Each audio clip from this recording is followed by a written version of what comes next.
ever walked in to tell your favorite person that you just found the best new pickleball paddle ever?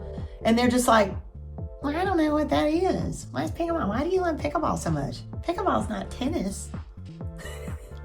You know what I mean. It's like when you've got something so exciting to tell someone and you walk in to share it with them and they respond with like disinterest, or they try to belittle whatever it is you're telling them, and it just robs you of your joy just like that.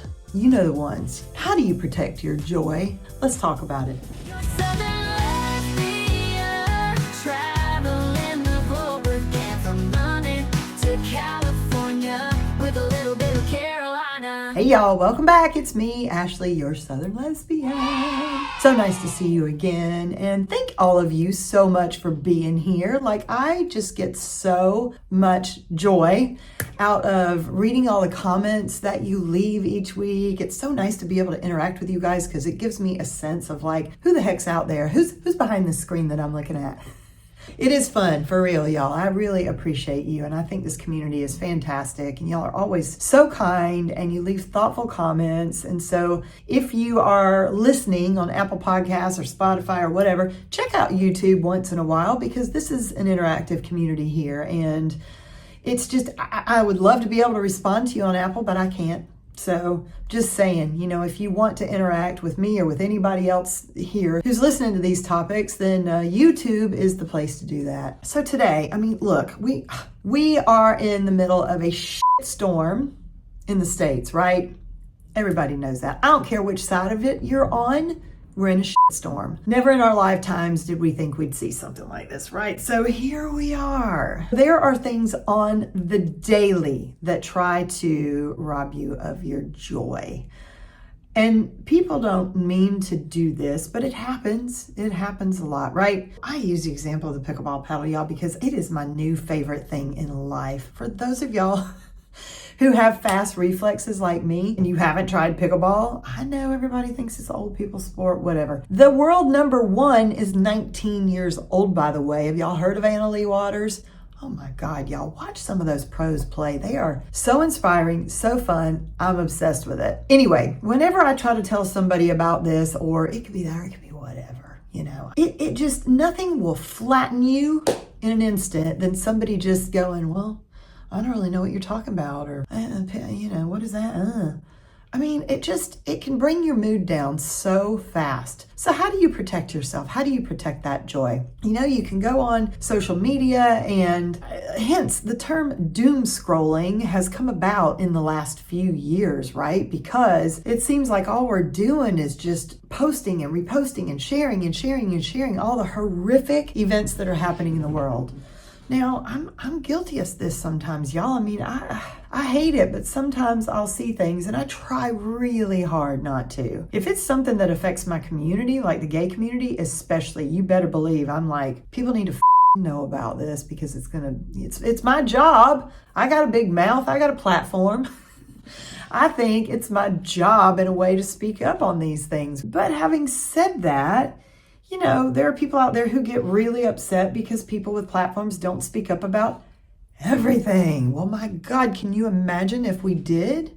Can you imagine, seriously, if every horrific event we were sharing and resharing and resharing? Just think about that for a second. What would your experience be like if you went on and all you saw were horrific acts? Talk about robbing you of your joy. And listen, you have the right to be happy. I don't care what is going on in the world, okay? I know there are tragedies happening in that area of the world, this person's backyard, that state, maybe in your own hometown. That does not mean that you don't have the right to find joy where you can. And of course, speak up for the things that matter to you.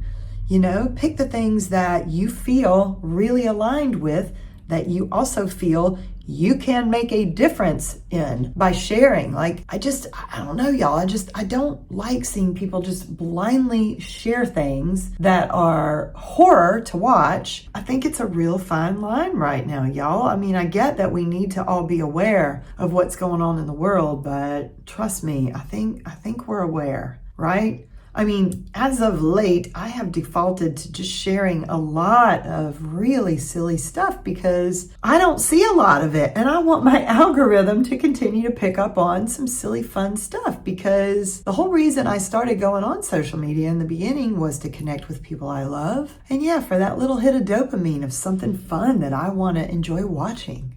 Right? What it's turned into, of course, is something much more important, which is why the powers that be try to control it, right? It's why they're not trying to control it. They are controlling the algorithms. They are making sure that certain news stories that they don't want you to see don't get shared. So do I think that I have a responsibility to share some of that stuff? Yeah.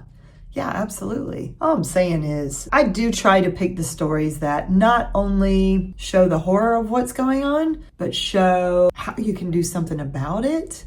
Those are few and far between, but I really try to seek those out rather than just like, here's a horrible thing. Look at that, y'all. Well, what good does that do? That's just like spreading horror, spreading fear across the country, across the world, because our platforms are worldwide. I'm not telling you what to do. You're a grown adult. You're a sovereign being.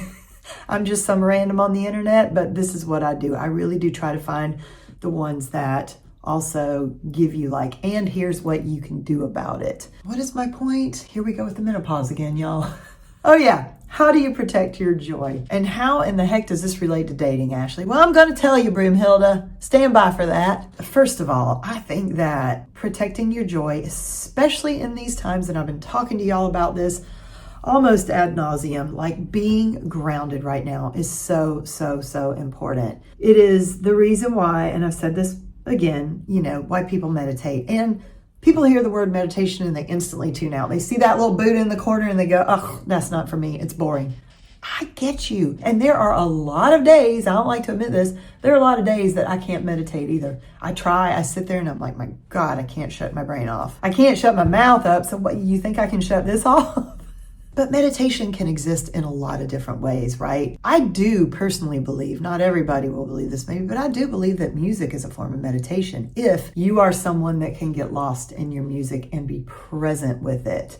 It's all about being present and connecting with something that literally keeps you present, right? So if that is music for you, then especially playing an instrument, 1000% makes you stay present. For me, playing pickleball makes me stay present because y'all, I'm going to get smacked in the face with the ball if I'm not like actively thinking about where my next shot needs to be and how to defend from Yahoo 1 across there who's trying to body bag me. So think of things like that. For me also, honestly, like driving in traffic, I actually really enjoy it because it puts me into that state of having to be present. Y'all know those people that drive on cruise control? Are you one of those? I can't do it, y'all, because I get so bored. I think, my God, my brain just goes off into thinking about things that I don't want to think about. I get bored. I get so bored. Cruise control. So for me, driving through traffic and like going a little bit faster probably than I should sometimes keeps me very present. And that is in essence a form of meditation, because the whole point in what we're doing in meditation, well, the real point is to let go of all thought, so that you may receive. Like, I'm sorry, y'all, I do get a little woo-woo, but it's my channel. I'm allowed to say the woo-woo if I want. You can fast forward through this if you want. Just hold the screen. When you slow down enough to where you can hold the space, even if it's just for a couple minutes, and you can focus on, Abraham Hicks says, focus on the sound of the air conditioner or a fan, or there's lots of like different Hertz tones, Hertz, not Hertz tones that you can find on Apple Music or whatever, wherever you get your music, that you can just play in the background and sort of focus on. I'll do that some days. And just try when a thought comes up to just push it away. It's okay. It's going to come up. They're going to come up. I mean, when you've got a brain that's on all the time, it's really hard to quiet it down. So there's two reasons why this is very, very helpful. One, it helps you take control over your thoughts. So for those of you that have issues with spiraling negativity, and this is a repeated thing in your life, and you have a problem of like being positive, and you notice your thoughts going to negative a lot, meditation is hugely helpful for you because it's training you to grab hold of your own thoughts and allow your mind to just go blank. It is extremely uncomfortable in the beginning, but it gets easier and then it actually starts to feel good. It's almost like once you and it doesn't feel like you're doing it right, but once you start to do it regularly and you get into this, they call it the flow state, I guess, right? It almost starts to feel like your brain is getting a massage. Like, I don't know how else to describe this, and y'all can think I'm crazy, but it's like this, almost like this buzzy feeling will instantly start to take over your mind. So, and it's like this soothing feeling, and it feels so good to just sit in this hyper relaxed state. Anyway, that's my aside on meditation. I highly encourage it. Oh, the second thing that it's super helpful for, though, is when you release thought, that means you also release negative thought and you allow space to receive thought. Listen, I'm not the expert, and I'm not, but this is what I have learned from the experts, and I have found it also to be true. When you're in that state, they call it the state of receiving. When you've stopped all thought and you're in the state of receiving, that is when your nervous system calms down and grounds enough that you can actually start to feel thoughts come in that aren't thoughts that you would have normally thought. Right? This is where it starts to get fun and a little woo-woo with the meditation, because you're like, oh my God, that is a great idea. Where'd that come from? Yes, I did need help with that. Where did that come from? And you start to realize that when you're in this state, you can receive help with situations in your life that you never thought possible. I never thought possible. That is why people go goo-goo for meditation, y'all. I'm just gonna tell y'all. It sounds crazy, but just give it a consistent try. It will take you a little while to be able to relax and to receive into this state, but you can do it with practice. Just 5 minutes a day. Start with 5 minutes a day, build up to 10 minutes a day, and just see what that does for you after 30 days. I'd love to hear if you actually try it. I'm so sorry. That was a long aside, y'all. So protecting your joy. This to me is the biggest way you can protect your joy. It doesn't have to be meditation, but it does have to be grounding yourself into a state where you know that whatever comes at you in the day, you can handle. Now, I'm going to tell you the worst I am in my entire day, usually, is first thing in the morning. Give me my coffee. Right? I usually wake up pretty happy, but I realized, because it happened to me just this morning, I got a text and I was like, oh, for f***'s sake. It was something I had to jump up and deal with right away. The person on the other end was not being very helpful, and I was just like, my patience was this thin, and I was like, oh my God. Hence, again, why it's so important to get up and ground first thing in the morning. So thank you, universe. I learned my lesson today, because I didn't wake up with the intention of going right out for my little morning walk or going to the gym or doing my meditation. No, I was going to get up and just hang out for a bit and scroll social media and have a cup of coffee, because I don't know why, I was just having one of those mornings. So I was very quickly put back into my place of, oh no, because now you're not grounded, and now the day is going to start coming at you and you can't stop it. So usually what I'll do is I'll get up and I'll go for a walk in nature. I am so lucky to live in a place right now where, there's a river close by I can walk by. My favorite thing in life right now, y'all, other than pickleball, is feeding the squirrels. I know, I just, whatever. I'm obsessed with them. I think they are the cutest damn things. And I don't have a dog right now. I've always had a dog or some sort of pet, and I'm in a place right now where I can't have a dog. So I carry a handful of peanuts, and now they come to me when I call. And it's the funnest thing ever. I love it. But anyway, that also keeps me very present. I have a lot of joy just watching them. They're so damn cute. And then the walk by the river, and, spring is starting to do its thing right now. It's still a little chilly out, but the green has sprung. The trees are all blooming now, and the air is so fresh, and the temperature is phenomenal right now, right? So it just is such a beautiful way to start the day. Y'all know I've talked on here about doing gratitude walks before, and I will, as I'm walking, say, thank you, God. Wow. Universe, whatever you believe in, Mother Nature, however you believe. Thank you. Thank you for this beautiful day. Oh my God, I'm so excited to go on this walk today.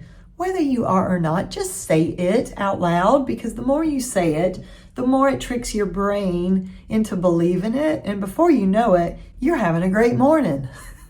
All this brings me back to then when you start your day and you get out of bed on the right foot and do these things and put these practices into your life, it makes your day so much easier. It makes it so much easier when somebody wants to deflate your joy, because then you can just kind of look at them and go, I'm not allowing that to affect my day right now. I'm going to move on from that and just, you know what I mean? Also in dating, this also absolutely applies to dating. If you go on to a first date again, or a second date or whatever, and you're not grounded, what do you think's going to happen? When you're walking in with all this fearful mindset of what if she doesn't like me? What if she doesn't think I'm cute?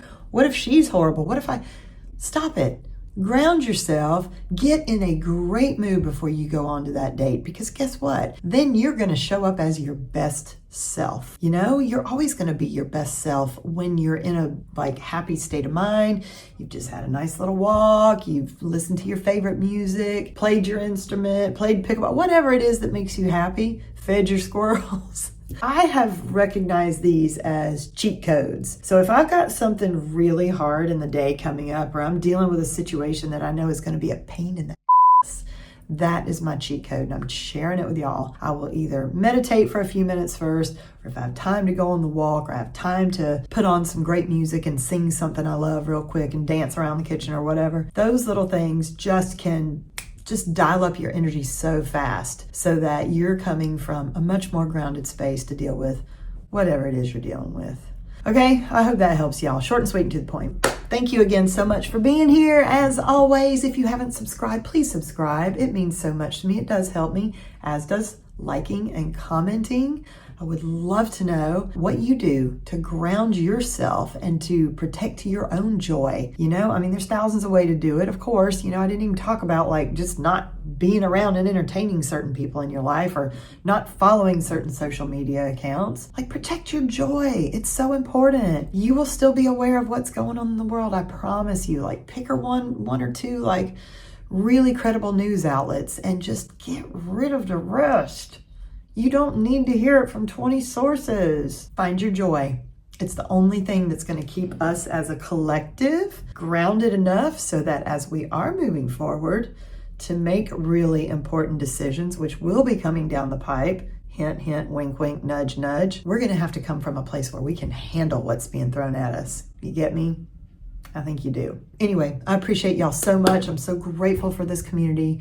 Thank you for all the beautiful comments that you leave. I love to know where you are in the world. Yeah, and y'all let me know if there's anything you want to talk about too, or you want me to address in a podcast. And if it's something that I feel aligned with, I'm happy to give it a go. Anyway, sending y'all so much love this week and on your journey, and I will talk to you next time.